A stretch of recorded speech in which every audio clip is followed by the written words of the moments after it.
नमस्कार। बीच बहस कार्यक्रम में हमारे सभी दर्शकों का स्वागत है। आज के इस कार्यक्रम में हमारी चर्चा का विषय रहेगा पोस्ट कोविड। कोरोना मुक्त होने के बाद मरीजों में किस तरह की सावधानियां उनको बरतनी पड़ती हैं, कोरोना ने कितना प्रभाव डाला है उनके शरीर पर, इन सभी चीज़ों के बारे में बातचीत करने के लिए आज हमारे साथ स्टूडियो में मौजूद हैं घनश्याम सिंह जी गहलोत, जो कि वरिष्ठ चिकित्सा अधिकारी हैं CGHS अस्पताल में। तो घनश्याम जी, आपका स्वागत है हमारे स्टूडियो में। आज हमारे दर्शक जानना चाहेंगे जो कोरोना मुक्त हो चुके हैं लेकिन अभी भी वो अपने आप को इस तरह की, उनके कोरोना ने जो है सर से पांव तक उनके जो पूरे शरीर पर असर डाला है उससे वो काफ़ी प्रभावित हैं। अभी तक उनको समझ नहीं आ रहा है कि वो पूरी तरह ठीक हुए हैं या नहीं हुए हैं। तो इस बारे में आज हमें आप बताइए ताकि उनकी कुछ भ्रांतियाँ भी दूर हो सके और वो अपने को सही तरह से अपनी सार संभाल कर सके। तो ये बताइए, पोस्ट कोविड है क्या? नमस्कार। दूरदर्शन के सभी दर्शकों को मेरा नमस्कार जी। जैसा कि मैडम आप बता रहे हैं कि पोस्ट कोविड जैसे सबको मालूम है वर्ल्ड वाइड पेंडेमिक हो चुका है और बड़ा ही विकराल रूप ले चुका है, जिसमें लाखों करोड़ों मौतें हो चुकी हैं। अब विषय सबसे पहले कोविड कैसे होता है, क्यों होता है, कैसे स्प्रेड करता है, क्या सावधानियां रखनी है, इस पर बहुत सारी चर्चा हो चुकी है। अब ये जो बहुत इम्पोर्टेंट और सेंसिटिव जो टॉपिक है, जिसकी पब्लिक को अवेयरनेस और जिसको पब्लिक को जानकारी जिसके बारे में बहुत ज़रूरी है, वो है पोस्ट कोविड मैडम ये कह सकते हैं अपन कि पोस्ट कोविड जो कोविड एक तरह से जो भर्ती के बाद में या जो होम आइसोलेशन के बाद में या जो पेशेंट आपके पहले भर्ती रह चुके हैं जिनको कोविड पॉजिटिव आ चुका है, उस कैटेगरी के हिसाब से ही दो रूपों में बांटा गया है। पोस्ट कोविड एक वो होता है जो एक्यूट पोस्ट कोविड में 3 सप्ताह के बाद में कोविड होने के पहला जो लक्षण आता है, पहला जो सिम्टम आता है, उसके 3 सप्ताह से और 12 सप्ताह के बीच का जो पीरियड होता है वो एक्यूट पोस्ट कोविड होता है। इसी तरह से 12 सप्ताह के बाद में जो पीरियड होता है 1 ईयर तक का या उससे बाद वाला, वो क्रॉनिक पोस्ट कोविड होता है। इस पोस्ट कोविड में भी जो पेशेंट हैं, जो मरीज हैं, जो कि कुछ लोग होम आइसोलेट रहे हैं और कुछ लोग जो भर्ती रह के आए हैं, उनमें बहुत सारे लक्षण देखे जा रहे हैं। मेनली जो लोग हॉस्पिटल में भर्ती रह के आए हैं, उन लोगों में भी इस जो महामारी है, बीमारी है, इसके एक लॉन्ग टर्म तक लक्षण देखे गए हैं। दूसरे रूप में मैं कहना चाहूँगा, थोड़ा शॉर्ट में बताना चाहूँगा कि जो कोविड होता है, एक तरह से ये जो कोरोना वायरस होता है, ये वायरस जैसे ही हमारे अंदर एंट्री करता है, एंट्री के बाद में हमारा जो इम्यून सिस्टम होता है एक तरह से उसको एक्टिवेट कर देता है। जैसे कि कोरोना वायरस एक तरह से एक चोर है और ये चोर जैसे ही हमारी बॉडी के अंदर एक्टिवेट होता है या अंदर एंट्री करता है, अटैक करता है, जैसे नाक के थ्रू एंट्री करता है, तो वहाँ से सबसे पहले जो हमारी बॉडी के सैनिक होते हैं, एक तरह से जो इम्यून सिस्टम है हमारी बॉडी का, जो लोकल इम्यून सिस्टम है और जो सिस्टेमिक इम्यून सिस्टम है, वो दोनों ही जागरूक हो जाते हैं। तो सबसे पहले जो इम्यून सिस्टम में जो सबसे पहला चौकीदार या सैनिक कह सकते हैं बॉडी का, वो इंटरफेरॉन होता है। ये इंटरफेरॉन उसका फेस करता है। जैसे ही वायरस अंदर एंट्री करता है तो इंटरफेरॉन सबसे पहले इस पे हमला करता है और दूसरे जो हमारे बॉडी के जो दूसरे सैनिक हैं, उनको भी इंटीमेशन, उनको भी एक तरह से बता देता है कि अलर्ट कर देता है कि कुछ बॉडी के अंदर किसी ने हमला किया हुआ है, एक कोरोना रूपी जो चोर है उसने हमला किया हुआ है। जैसे ही इंटरफेरॉन खुद भी इसको फेस करता है और साथ में दूसरे जो अपने बॉडी के सैनिक हैं, दूसरे सैनिक जो लोकल है, सबसे पहले उसको अपन कह सकते हैं TNF alpha, tissue tumour necrotic factor alpha, ये हमारा दूसरा जो सैनिक होता है बॉडी का, ये इसको एक्टिवेट कर देता है। ये फिर फाइटिंग होती है कोरोना और कोरोना वायरस और बॉडी का जो एक तरह इम्यून सिस्टम है, दोनों के बीच में फाइटिंग होती है। और ये फाइटिंग जब होती है तेजी से, जैसे आम भाषा में अपन कह सकते हैं कि जब चोर सिपाही का झगड़ा होता है तो दोनों साइड से ही टूट फूट होती है, या घर पे जब किसी का हमला होता है तो दोनों साइड से ही टूट फूट होती है। इसी तरह से जिसे हम कहेंगे, बिल्कुल, जैसे ही ये TNF अल्फा निकलता है, ये क्या करता है कि बॉडी के जो दूसरे साइटोकाइंस हैं, साइटोकाइंस कह सकते हैं, जो इंटरलूकिन 1 है, इंटरलूकिन 6 है, इंटरलूकिन 8 है, इंटरलूकिन 10 है, इनको स्टिमुलेट कर देता है और ये साइटोकाइंस रिलीज हो जाते हैं, जिसमें मेनली जो साइटोकाइंस है वो इंटरलूकिन 6 होता है। जैसे हम बोलते हैं IL-6, जैसे आप जांचों में देखा होगा आपने कि नाम सुना है IL-6, हमने हाँ इसका, IL-6 की अपन जांच कराते हैं। जो मेन रोल होता है ये फाइट करता है, ये बहुत तेजी से जो कोविड वायरस के साथ में फाइटिंग करता है। और इंटरलूकिन 6 और जो 10 होता है वो एक तरह से कह सकते हैं कि बीच बचाव करता है। इस जो झगड़ा होता है इसको एक तरह से शांत कराता है, वो वायरस को आउट कर देता है और दूसरी चीजें बॉडी को उसके लिए इंटीमेट करता है। इंटरलूकिन 6 जैसे ही सीक्रेट होता है और TNF अल्फा सीक्रेट होता है तो ये लीवर को इंटीमेट करते हैं, लीवर को इंफॉर्मेशन देते हैं कि यहाँ पे इस जगह पे बॉडी में टूट फूट हो चुकी है, लड़ाई झगड़ा हो चुका है, यहाँ हमला हो चुका है, आप कुछ ऐसी चीज निकालो जो जैसे कहते हैं ना अपन, जब भी कहीं टूट फूट होती है तो उसकी मरम्मत करना भी बहुत जरूरी होता है। तो इसी तरह से ये जो IL-6 है और TNF अल्फा है ये लीवर को इंटीमेट करते हैं और वहां से निकलता है हमारा CRP, सी रिएक्टिव प्रोटीन, और दूसरा पार्ट निकलता है फिब्रिनोजन, जिसको ये फिब्रिनोजन एक तरह से सीमेंट का काम करता है। जहाँ पे जैसे ही ये टूट फूट होती है तो इसको रिपेयर करने के लिए फिब्रिनोजन आता है, और जैसे ये फिब्रिनोजन जो टूटता है रिपेयर करता है तो उसमें कह सकते हैं जैसे अपन कहीं सीमेंट लगाते हैं तो उसका कुछ पार्ट झड़ के नीचे भी गिर जाता है। इसी तरह से इस फिब्रिनोजन का कुछ पार्ट होता है जिसको अपन बोलते हैं फिब्रिनोजन डिग्रेडेशन प्रोडक्ट, ये ही डी डाइमर होता है। अपन जो बोलते हैं ना 3 जांचें, IL-6, डी डाइमर और CRP, तो ये 3 मार्कर होते हैं, ये इंपॉर्टेंट होते हैं। ये बॉडी में एक तरह से ये शो करते हैं कि बॉडी में एक तरह से आग लग चुकी है। मतलब जैसे ही कोरोना रूपी जो राक्षस आया है उसने एक तरह से बॉडी में आग लगा दी है, उस आग को हम असेस करते हैं इन 3 मार्कर से, IL-6, डी डाइमर और CRP। ये इसकी वजह से ही अपन देखते हैं कि आगे मतलब ये कितना नुकसान करेगा और ये प्रकोप रहा है ये आग कब तक जलेगी बॉडी में। ये कुछ काफी बार क्या होता है कि ऊपर से लगता है कि आग भुक चुकी है, लेकिन अंदर अंदर जो दहकती रहती है, भट्टी जो सुलगती रहती है, दहकती रहती है, जिसको कह सकते हैं, ये उसका हमको डिटेक्ट कैसे करें, उसके बारे में हम मालूम कैसे करें। ये ही पोस्ट कोविड होता है कि पेशेंट हॉस्पिटल जाता है, उसका टाइम भी निकल गया, वहां से छुट्टी भी हो गया, छुट्टी होके फिर वापस से उसमें लक्षण आने लगते हैं, उसको बुखार जैसा फील होने लगता है, उसको सांस फूलती है वापस से, घबराहट, बेचैनी, उसको कमजोरी, थकान, सिर दर्द, बदन दर्द, चिड़चिड़ापन, ये बहुत सारे जो लक्षण आ रहे हैं। कुछ लोग कहते हैं कि बुखार बुखार बुखार बुखार बुखार आ रहा है। तो ये ही पीरियड एक तरह से जो पीरियड होता है यही पोस्ट कोविड पीरियड होता है। कुछ लोग जो मेनली कंप्लेंट करते हैं, लगभग 90% लोगों में विद इन 3 वीक के अंदर और रिकवरी हो जाती है। 10% जो लोग होते हैं जो कि हॉस्पिटल से छुट्टी होके आते हैं, उन 10% लोगों में ही ये पोस्ट कोविड सिम्टम आते हैं। ये पोस्ट कोविड में मेनली जो होता है वो होता है, एक तो सांस फूलना और दूसरा बुखार की कंप्लेंट करना कि साहब आज बुखार, शाम को फिर बुखार आ गया, कल फिर वापस जैसी फीलिंग होती है। एक्चुअल टेम्परेचर भी होता है। उसकी वजह होती है कि जो ये इंटरलूकिन 6 होता है, ये बॉडी को प्रोटेक्शन भी देता है, साथ में ये बड़ा नोटोरियस है, ये ब्लड के थ्रू निकल के हमारे दिमाग पे कब्जा करता है, और दिमाग में जो हमारा टेम्परेचर थर्मोरेगुलेटरी सिस्टम है, जो हाइपोथैलेमस जिसको कहते हैं, वहां पे जो एक ह्यूमन जो होता है, ह्यूमन बॉडी होती है, उसके अंदर टेम्परेचर फिक्स रहता है 98.4 से 99.4 तक। ये IL-6 क्या करता है कि ब्लड के थ्रू दिमाग में चला जाता है, जो हमारा हाइपोथैलेमस है, जहां से हमारे बॉडी का टेम्परेचर कंट्रोल है, उस टेम्परेचर को 98.4 से 99.4 का बीच है, 1 डिग्री उसको बढ़ा देता है। 1 डिग्री बढ़ा के वहां से चला आता है। जो नॉर्मल जो टेम्परेचर होता है उससे 1 डिग्री जो टेम्परेचर बढ़ता है, ये जनरली जो रिकॉर्ड होता है, जनरली 100.4 तक रिकॉर्ड होता है। इसमें दर्शक ध्यान रखें कि इसमें स्पेशली ध्यान रखें, ये बुखार नहीं होता है। इसमें बिल्कुल चिंता करने की जरूरत नहीं होती। ये IL-6 फीवर होता है, इंटरलूकिन 6 फीवर होता है। जो इंटरलूकिन अंदर गया, उसने रिलीज हुआ और उसने जो हमारा हाइपोथैलेमस है, उसका जो थर्मोरेगुलेटरी सिस्टम है, उसको डिस्टर्ब किया, उसकी वजह से फीवर लगता है। तो इसके बारे में दर्शक बिल्कुल चिंता नहीं करें, पोस्ट कोविड वाले जिनको बार बार ऐसे फीवर जैसी फीलिंग होती है।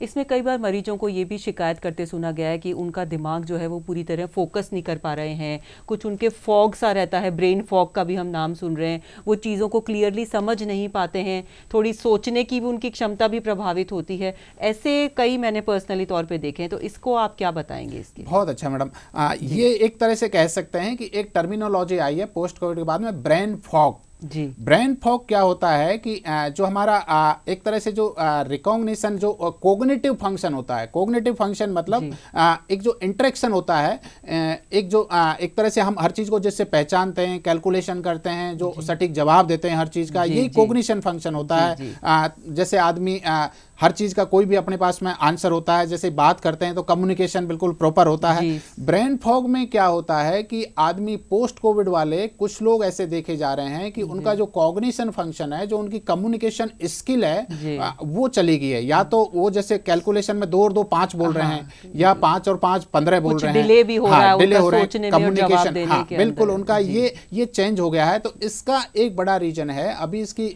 पूरी तरह से पैथोफिजियोलॉजी मालूम नहीं लगी है, लेकिन एक इसका जो बहुत बिग रीजन है वो है कि जो लोग सीरियस हुए थे या सिक हुए थे, जिनको ऑक्सीजन की जरूरत पड़ी थी, तो हो सकता है कि उस टाइम ऑक्सीजन की मात्रा ब्रेन के अंदर हाइपोक्सिया हुआ हो, कोई ऑक्सीजन की मात्रा कमी की वजह से और कम पहुंची हो, और उसकी वजह से ये कुछ न्यूरोलॉजिकल डेफिसिट हुआ, उसकी वजह से ये ब्रेन फॉग जैसे सिम्टम आते हैं। या दूसरी वजह है जो ये इन्फ्लेमेटरी, जो आग लगी थी बॉडी में एक तरह से, जिसको अपन साइटोकाइन्स या इंटरल्यूकिन कहते हैं, इसकी वजह से भी सूजन आती है ओरल सिस्टम में, सूजन की वजह से भी ये ब्रेन फॉग हो सकता है। तीसरा जो इसका मेन रीजन है वो ये हो सकता है कि जो हमारा इम्यून सिस्टम है, जो इम्यून सिस्टम है जो ओवर एक्टिवेट हुआ था, उसकी वजह से भी ऐसा हो सकता है। चौथा जो इसकी मेन वजह मानी जा रही है कि जो हमारे बॉडी में जो आग लगी थी एक तरह से, कोरोना आके जो आग लगाई थी, उसकी वजह से जो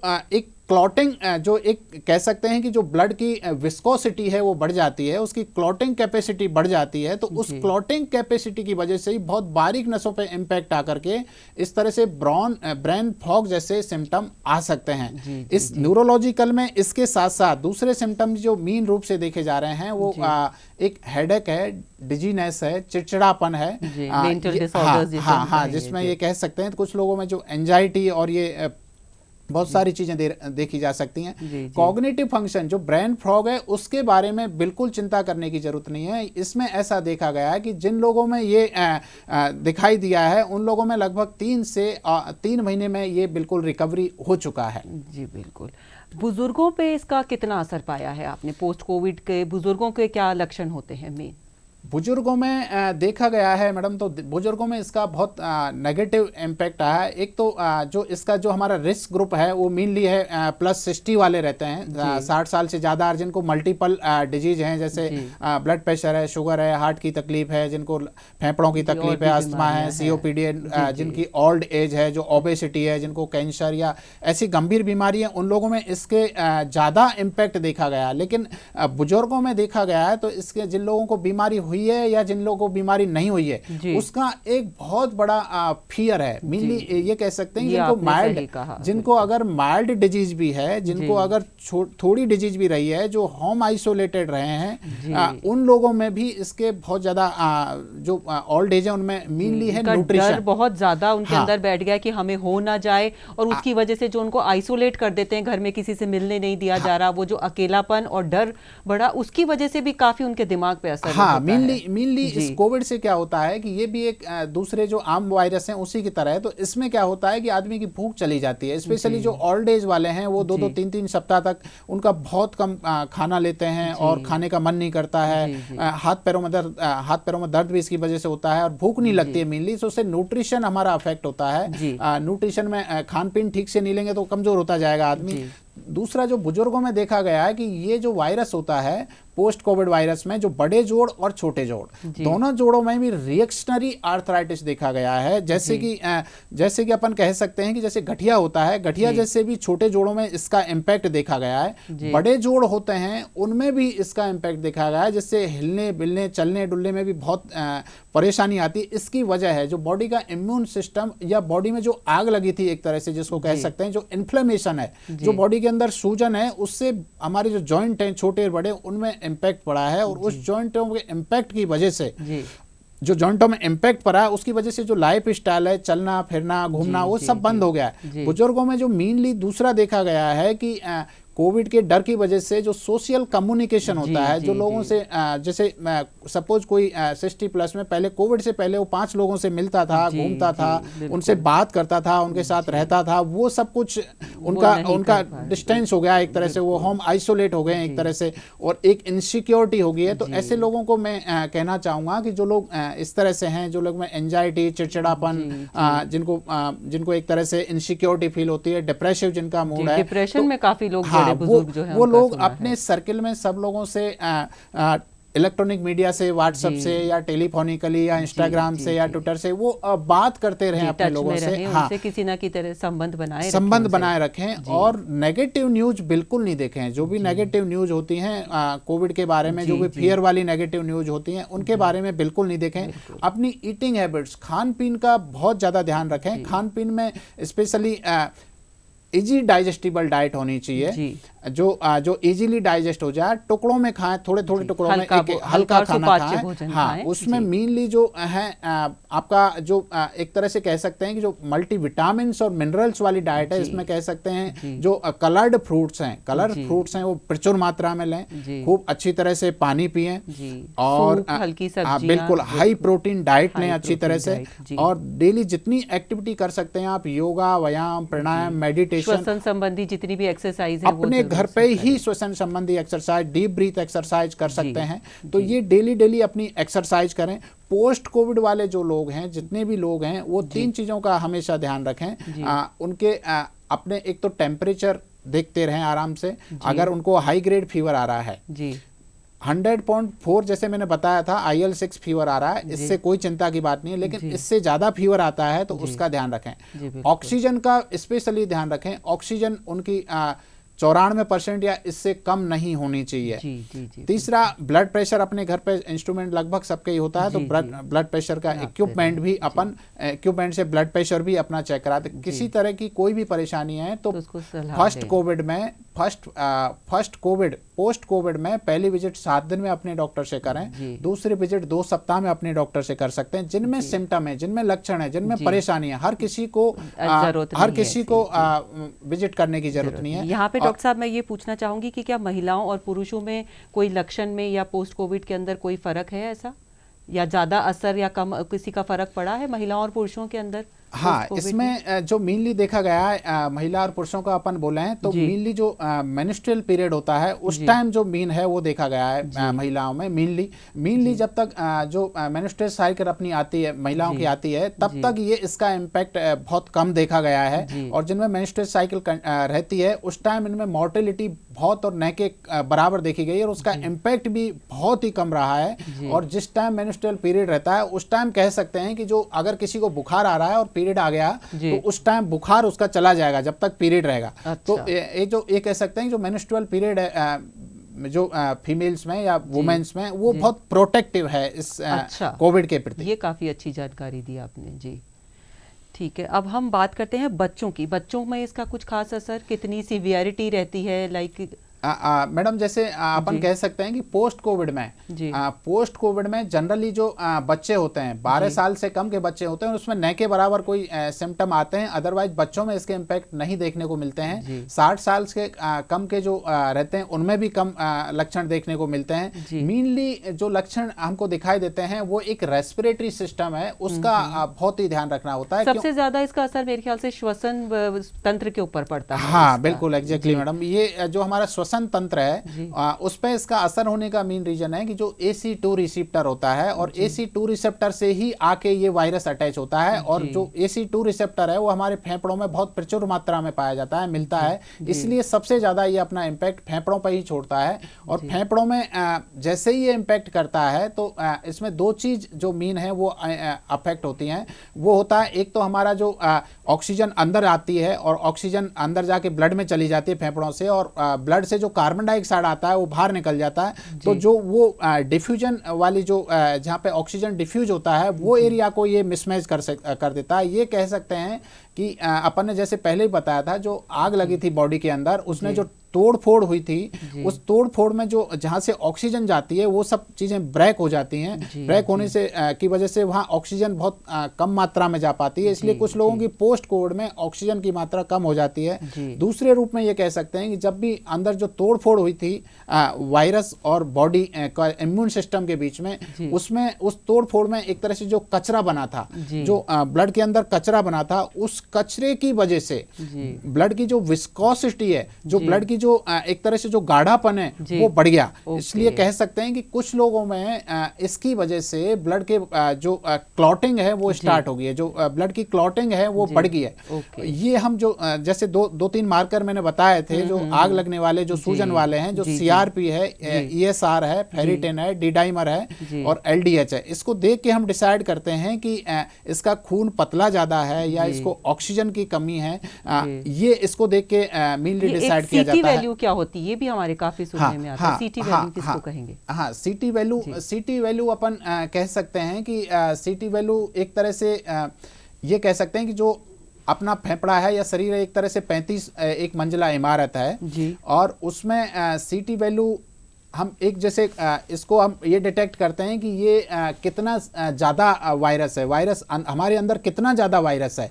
तो जब भी हम सैंपल लेते हैं नाक से या गले से, तो उस सैंपल में कितनी जल्दी वो डिटेक्ट हो जाता है, कितनी वो लेयर में जल्दी डिटेक्ट हो जाता है। जितना वो जल्दी, सपोज किसी की सीटी वैल्यू 10 है, तो ये कह सकते हैं कि उसमें वायरस की गंभीरता ज़्यादा है, जिसका पैरामीटर एक तरीके से हो गया, जिससे हमें पता चलता है। हाँ, और अगर किसी की 25 से ज़्यादा है तो कह सकते हैं कि उसमें गंभीरता कम है, उसमें 25 बार देखने के बाद में वो वायरस दिखा, तो इसका मतलब उसकी गंभीरता कम है। लेकिन इसका सिग्निफिकेंट कुछ भी नहीं है आजकल। सीटी वैल्यू का सिग्निफिकेंट इसलिए नहीं है क्योंकि एक ही मरीज में ऐसा देखा गया कि अगर गले से और नाक से सैंपल ले लिया और इसके बाद में धोने के बाद में अगर गले को अपन ने वॉश कर लिया और नाक को भी वॉश कर लिया, तो एक ही आदमी में सीटी वैल्यू जिसकी पहले वॉश करने से पहले 10 थी, अब इसके बाद में उसकी वॉश करने के बाद में सीटी वैल्यू 30 भी आ जाती है। तो उसका कोई कोरिलेशन और स्टडी में कोरिलेशन नहीं हुआ, इसलिए उसका कोई इंपॉर्टेंस खत्म हो गया था कि सीटी वैल्यू क्या होता है। अब आगे मैं कहना चाहूंगा, जैसे रेस्पिरेटरी अपना तंत्र है, मेनली जो अफेक्ट होता है, जिससे ब्लड की विस्कोसिटी बढ़ती है। एक इंपॉर्टेंट जांच होती है जो पोस्ट कोविड वाले लोग होते हैं, जो पोस्ट कोविड जिन लोगों में होता है और जो पोस्ट कोविड डिस्चार्ज होके होम से जो घर पे रहे हैं, उन लोगों में मेनली 10% लोग हैं जिनमें अभी भी सांस फूलने की टेंडेंसी है, जिनको अभी भी सांस फूल रहा है। वो जैसे ही चलते हैं सांस फूलता है। घर पे ये लोग जब ऑक्सीजन देखते हैं तो इनका लगभग 96 या 98% आता है। ऐसे लोगों के लिए जब भी ये चलते हैं तो सांस फूलता है, तो उसके लिए एक जो जांच है वो बहुत इंपॉर्टेंट है। ये जांच आप इजीली घर पे कर सकते हैं और ये बहुत सटीक जांच है। अगर ये जांच आपकी सही है तो आपको चिंता करने की जरूरत नहीं है। इसको बोलते हैं अपन 6 minute walk test. 6 minute walk test. आप 6 मिनट कह सकते हैं कि एक तो बेसलाइन आप ऑक्सीजन देख लो आपकी रेस्टिंग कंडीशन में। सपोज आपकी बेसलाइन या जो ऑक्सीजन है वो 96% या 98% आ रही है, तो ये इट्स ओके, मतलब बहुत अच्छी ऑक्सीजन है, तो कोई चिंता करने की जरूरत नहीं है। लेकिन जैसे ही इस कंडीशन में अपन 6 मिनट चलाते हैं उसको, एक मेजरमेंट कर लें कि इस एरिया से इस एरिया में 6 मिनट तक कितना चल पाते हैं, तो यही 6 मिनट वॉक टेस्ट होता है। इस 6 मिनट वॉक टेस्ट में जो मेनली देखा जाता है कि 6 मिनट चलने के बाद में उनकी ऑक्सीजन कितनी ड्रॉप हुई। अगर 6 मिनट चलने के बाद में ऑक्सीजन 3% से ज्यादा ड्रॉप हो जाती है, या दूसरे रूप में कह सकते हैं कि 93% या इससे कम ऑक्सीजन आ जाती है चलने के बाद में, तो वो आदमी को अलर्ट हो जाना चाहिए, उसको तुरंत अपने डॉक्टर को दिखा देना चाहिए, क्योंकि उसमें अभी उसकी जो कह सकते हैं जो भट्टी थी, जो आग थी, अभी एक तरह से वो जल रही है अंदर, चाहे ऊपर से शांत हो। यही पूछना चाहूंगी कि अभी सर्दियां आ चुकी हैं, कड़ाके की ठंड पड़ रही है, तो ऐसे में कोरोना जो पेशेंट्स हैं, को पोस्ट कोविड के अंदर जो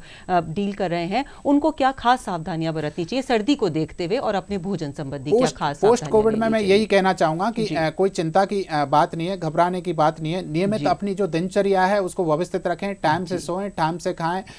योगा, व्यायाम, प्राणायाम, एक्सरसाइज ये बहुत जरूरी है। प्राणायाम, मेडिटेशन जो भी आप कर सकते हैं, जितनी एक्सरसाइज आप कर सकते हैं उतनी एक्सरसाइज करें। अनयूजुअली बहुत ज्यादा एग्जर्ट नहीं हो। एथलीटों से मैं ये कहना चाहूंगा, एथलीटों से ये कहना चाहूंगा, अगर उनके हार्ट पे या कहीं कोई सिम्टम आ चुका है, मायोकार्डाइटिस या पेरिकार्डाइटिस या और कहीं सूजन आ चुकी है, या फेफड़ों में ज्यादा इंपैक्ट हो चुका है, तो वो अपनी रूटीन एक्टिविटी या जो रेसिंग या रनिंग करते हैं उसको अभी अवॉइड करें। कम से कम 3 महीने तक ऐसे लोगों को जो ब्रिस्क वॉक है या जी, फिर जी। जो रनिंग है वो अवॉइड करना जी, चाहिए। बिल्कुल। दूसरा जो खान पीन आराम है से उसका, जितना कर सकें, थोड़ा हल्की एक्सरसाइज बस उतनी ही करें। हाँ, खान जी। पीन का बहुत ही स्पेशल ध्यान रखना है। खान पीन में जो एक न्यूट्रिटिव बैलेंस डाइट लेनी है, ताज़ा फल लेने हैं, कलर्ड फल लेने हैं, प्रोटीन प्रचुर मात्रा में लेनी है, हाइड्रेशन को पूरी तरह से मेंटेन करना है। डायबिटीज और जिनको मल्टीपल डिजीज है वो अपनी दवाइयाँ प्रॉपर लें, और दूसरी जो दवाइयाँ अपनी सपोर्टिव दवाई चल रही हैं उनको अपन को कंटिन्यू रखना है। और दूसरा, बाकी जब भी कोई परेशानी आती है या कोई दिक्कत होती है तो आपको अपने डॉक्टर को दिखा देना चाहिए। जी, घनश्याम जी, आपका बहुत बहुत शुक्रिया। आपने इतने आसान शब्दों में, जो लोगों को आसानी से समझ आ सके, मेडिकल टेक्नोलॉजी के जो शब्द थे भारी भरकम, उनको जितनी आसानी से आपने समझाया वो वाकई काबिल तारीफ है। स्टूडियो में आने के लिए और हमारे दर्शकों को इतनी अच्छी जानकारी देने के लिए आपका बहुत बहुत शुक्रिया। नमस्कार। नमस्ते।